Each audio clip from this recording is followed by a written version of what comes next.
Bros Play! Hey, brother. Yes? You know what I'm just noticing now? What? We've already played this game. We did? Yeah. Oh, no! And I'm just now noticing it. I'm gonna need a new one. Yeah, just now? You're really not that observant, are you? Here's my question, brother. I thought you were gonna, say something. No, I'm being polite. Sorry. How does one know how perceptive they are? One perceives. I don't know. Tell me the riddle. No, it's not. There's no answer to it. But it's a good point. It's like, well, it's kind of like, how does anyone know what blue is? Well, no, that's a different story. But I mean, well, yeah, I guess perspective is the common theme. But how do you know how good your perception of reality is? I guess rigorous attempts to Because confirm. There's lots of people out there who never agree on reality, and it's the simplest.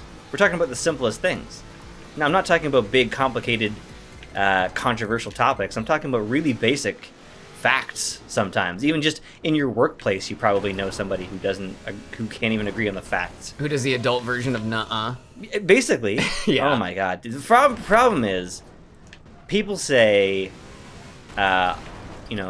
just get through high school because after, high school is bullshit and doesn't teach you a lot of the stuff that you're going to need to know for the real world and blah, blah, blah. The problem is, the whole world is high school and it never ends. And there's no grading system that is fair and honest and out in the open. You are being graded, but often on things that you have no control over. Well, but at least in the real world, the students are the teachers, right? Like, there's less of a distinction there. The people that you're supposed to be, buddies with are also the people giving the grades when you get in the real world. That's really the only difference, you're right. Yeah. Basically. By the way, if this guy falls through the map, he's on his own. I'm just gonna leave him. Just let him keep doing his criminal acts. Can't fight town hall, man. I mean, you can. I mean, they have open councils for fighting town hall. True, and actually, 2020 was basically just nothing but trying to firebomb town hall. So, I suppose it can be done if the will is there. Yeah. Yeah. And that guy there that I just landed on his face, he has a grenade launcher. He wasn't actually there last time, but if you don't specifically get him, he'll get you. Come on, Robotnik.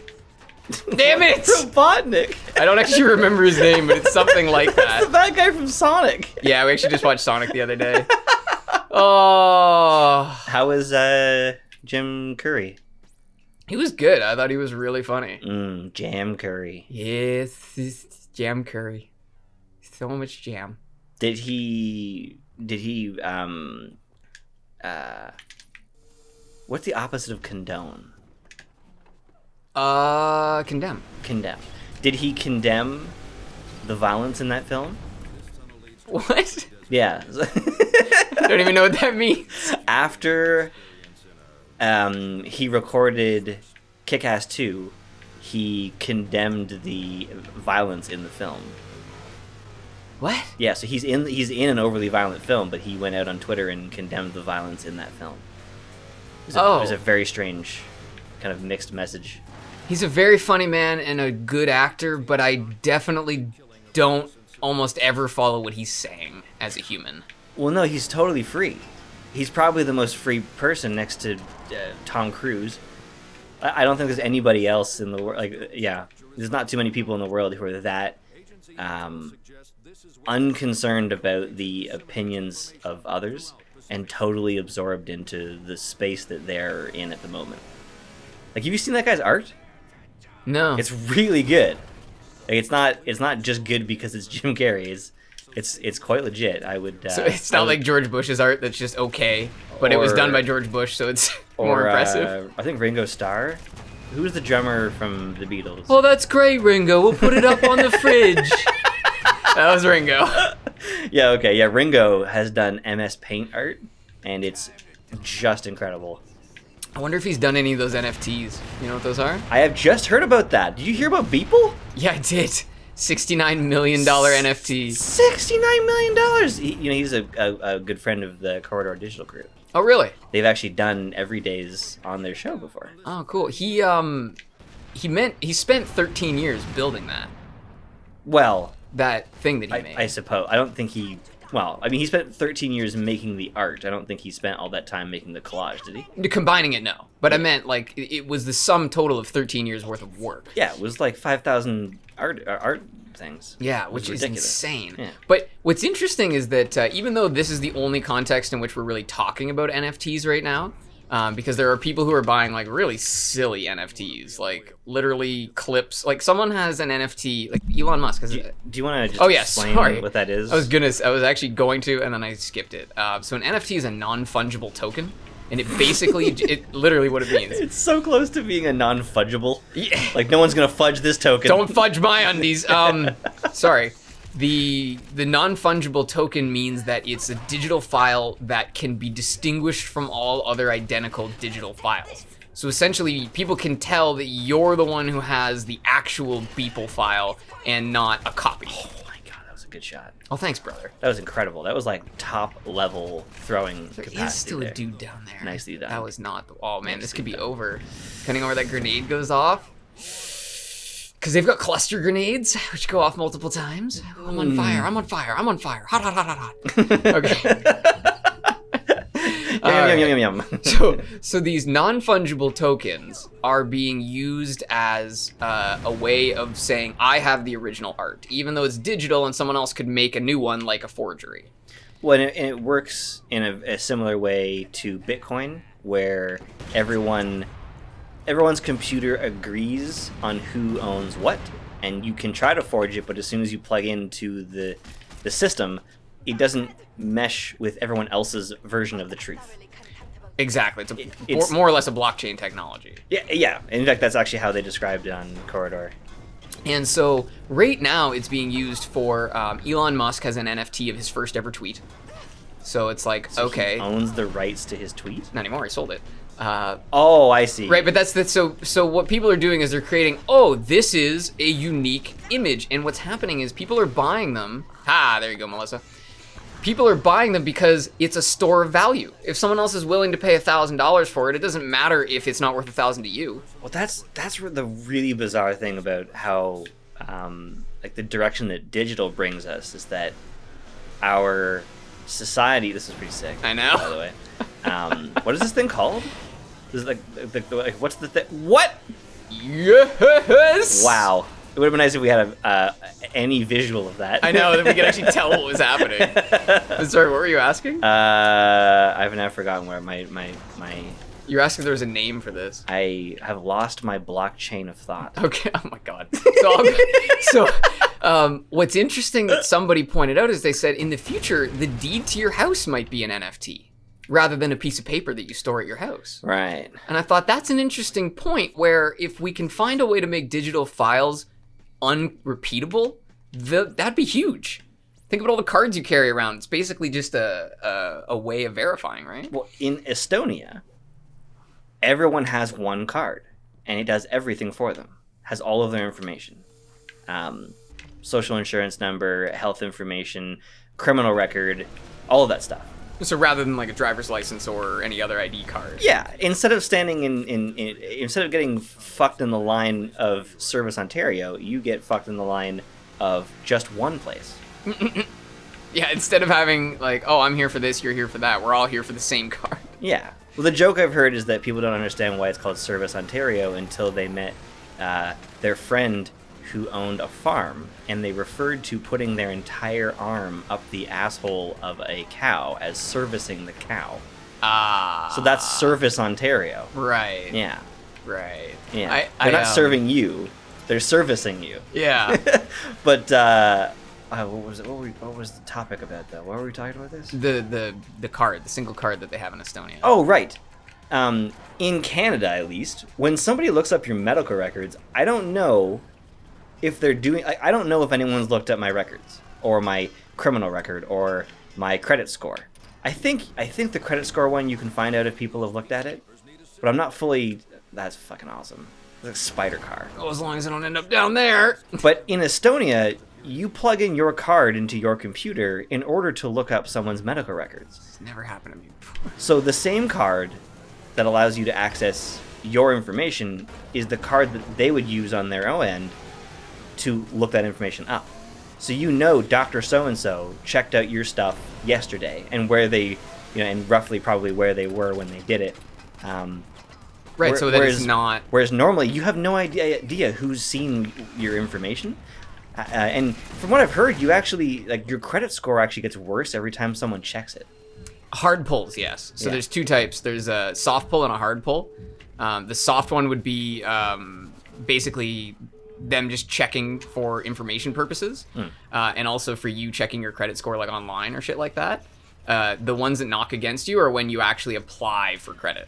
Oh. Yeah. But I haven't heard about this before. I don't know if I heard about Estonia specifically, but a lot of countries are moving in that direction where all that information belongs to you until you knowingly get rid of it. Right. Which to me makes a lot of sense.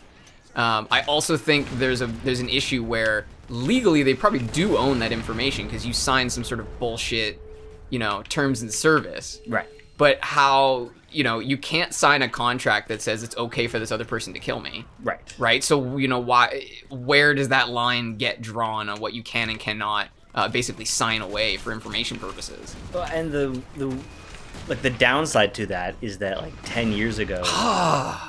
Sorry. Estonia got hacked, like the whole country.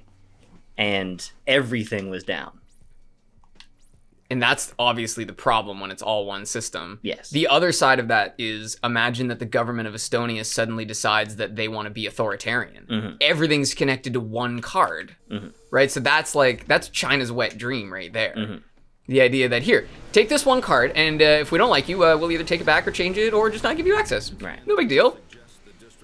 But that also proves there's no best way to do this shit. There's different ways. There's different choices. Well, there's always going to be a downside no to it. Like, people are afraid of the future, and I think that, the... Squidward. Technology! Future! Future! It's always going to be used the same way. I mean, in different ways by different people. Imagine how scary guns were when they first started. Like, what a crazy thing. You used to have to get within a certain distance of a person in order to be able to harm them, and now you can just whip this thing out, no pre-planning, just bang! I mean, that must have been a kind of a scary new technology. Well, dude, imagine being 50 years old and hearing your first gunshot. Right. Ho, ho, ho. Yeah, and all of that stuff has always been scary, and it's always going to be used in good and bad manners, and Jesus, dude, why leave it to the margin when you know how long it's going to take to get back up here? So the problem is that the way they've designed this game is that the reload time it takes between each individual shot is an unskippable motion that the character does, and if you've chosen to shoot another shot, it just does it once that action's over. So the problem is I'm clicking at the perfect time when I want the shot to go out, and it's waiting until I've fallen to the wrong spot. It's a nightmare. That's funny. But you know what? Maybe I'll just try and finish off the Volk while we're at it. The Volk? Volk. Yeah, so there's the Los Muertos, which means the dead. There's the Volk, which probably means something in German, and there's the Shaigen, which probably means something in Japanese. Well, the Volk is probably the people. Because Volkswagen means the people's chariot or something like that? Oh, shit, that probably does mean the people. Yeah. Man, I just guessed with German, but I'm going to go with it. I'm happy with that. Yeah. This episode should be called The People. The People of Crackdown. That's the name of the city. It's not even called Pacific City in my mind. Well, you can call the first episode Crackdown Cars, and the second will be called Crackdown People. I was actually planning to call this whole series Crackdown Cars instead of putting it down as like Crackdown, because we've already played it. And again, I apologize that it's only the SUV, but it's the only good car. There's really no point. I don't think you have to apologize for what you're doing here, other than maybe to the developer for not bastardizing their game, for not exactly adhering to the spirit of the game. But no. probably love That's it. what this game is all about. Every enemy, or well, probably every boss except for probably maybe the last ones are outside, right? Mostly, yeah. Yeah. So they wanted you to approach this stuff with your absurd gaming ability. Well, not this only was like that, 2008, so this was like a very experimental time in gaming. using absolutely no wall climbs whatsoever, it is possible to drive over this guy with the Jeep. Mm-hmm. There's actually a ramp that they designed. So they wanted you to use the Jeep. I just don't think they wanted you to use it quite the way I do. You don't say. You don't say. And this has almost become, like when I play this game now, this is absolutely the only way that, like, I don't even enjoy walking around and shooting people with missiles anymore. It's just, there's no point to it. But also the amount of control that I've gained over this Jeep by playing it this much. That's sick, dude. Right? Like, just... Sick move. And that's the kind of stuff, I've had some situations where I've thrown myself 30, 40 feet in the air accidentally and actually driven along the side of a building and recovered. Right? That's the kind of shit that dreams are made out of. There we go. Nice. Yeah. Robotnikov. Wow, it's pretty close. It's pretty close. That is Robotnik. It is. Yeah, Robotnik is in there. I'm not crazy. You're crazy. We're all crazy. Quit telling me that I'm crazy. Oh, man. And you know what? To go back to what you said, Jim Carrey did a good job. I was happy with him. Full circle. On the Robotnik topic. And you know what? To come full circle on something I said I would say, we're talking about hard games. I think it's okay to make a game without an easy mode. Oh, I think both are fine. Yeah. What agreed. I'm saying is I wouldn't be playing a game and then be disappointed that there is an easy version of this. It would disappoint me if suddenly it just turned on or something like that. Or if it came like some sort of weird feature, like it didn't tell me that I was playing the easy mode of something and that there was like a much harder version of it. Or even like God of War that keeps asking you if you want to turn the difficulty down. Yes, you're dying on a platforming section. It's like, do you want to make the combat easier? It's like, listen to yourself, God of War. Listen for a second, I know, man. and they know how you died. Yeah, They definitely know how you died. Yeah. So it's so strange. well, and just stuff like that really bothers me. Like leaving in those features for people who don't understand, who don't play video games or aren't as competitive. All of that is great, but putting it in my face and treating me like I'm just gonna put the game down because the controls are inverted, and I'm just gonna give up. Is that really your audience? Is that like they've already bought your game? Yeah, that's a good point. You don't have to worry about that. Like you really worry that they're gonna refund the game because stupid things got inverted controls, and I just didn't bother to figure out if I could deal with it. I'm not saying there aren't people like that. There are plenty of people who wouldn't even try to solve the problem, and there have been plenty of times where I've got a lot out of a game by doing a whole bunch of extra work. Famously, getting a mod that allows me to play Splinter Cell Chaos Theory in 16:9 with the actual aspect ratio that it was supposed to have. But that wasn't really easy. Like that was like installing mods and stuff. And you even, I believe, played... well, I guess you didn't modify it yourself, but when you went to play Dark Souls, you made sure you got the one that actually ran properly, right? Wasn't there a mod that actually ran at proper frame rate? Yeah, did we play it on the PC? We did. I thought so. Yeah. Okay. I got a mod that that basically made the game stable. Oh, and it was really rough at first, wasn't it? It was still quite a problem, but I don't know. That's just what happens. It's actually just a From Software problem. They don't really seem to care about dropped frames in a game with like frames of like the margins of success are like a frame or two. What the fuck? Why is he out here? Not supposed to be out here. It's totally bizarre that they don't seem to care about performance. Like it's a really consistent thing. The one game not developed by Miyazaki ran at 60 FPS without a single hitch. Which one was that? The second. So the second wasn't made by From Software? It might have been made like a I don't know, a sister team or something. Okay, but it wasn't Miyazaki. But Miyazaki was not part of it, no. Right. Which is why it's so strange. It's a very different Dark Souls. But it was actually my introduction to Dark Souls. So I was like, oh man, this game's so smooth. I love it. I wonder how good the first and the third game are going to be. Yes! And it was just like frame rate hell. Yeah, well, that's what's really strange, is to have it is sandwiched in like that. It does become disappointing. Mm-hmm. Yeah. And I remember, that was the first one you played? The second one?